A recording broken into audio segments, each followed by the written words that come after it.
It's all about money this past week at City Hall. Yes, talks about deficits and surpluses. If things continue to go the way they are, the city is expecting to post a modest surplus of $1.2 million. Well, that would be bigger if the Utilities Department isn't expecting to post a deficit of more than $6 million. But thankfully, the Calgary Transit Department is making more money this year, as well as the city was able to collect some of the bad debts in the past. The expected $1.2 million surplus won't be used to lower property taxes next year.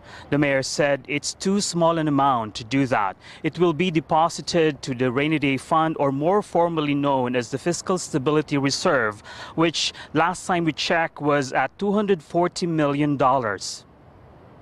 The other money matter that aldermen talked about this past week was the budget for public art for the West LRT.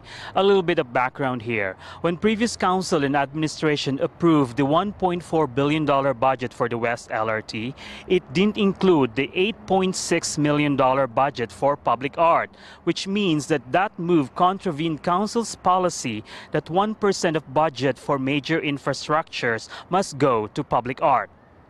Another important story that happened in the city this past week is the completion of a portion of the airport tunnel, which is being constructed under the new runway of the Calgary International Airport.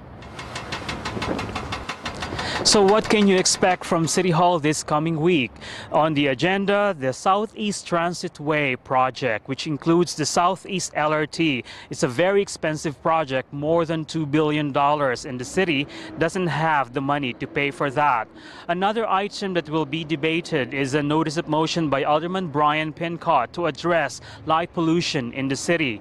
Another item which I think would be very hotly debated is the redesignation land use plan for Shawnee Slopes. Some of the residents don't agree with the plan, and I'm sure aldermen will really have a good debate on that matter.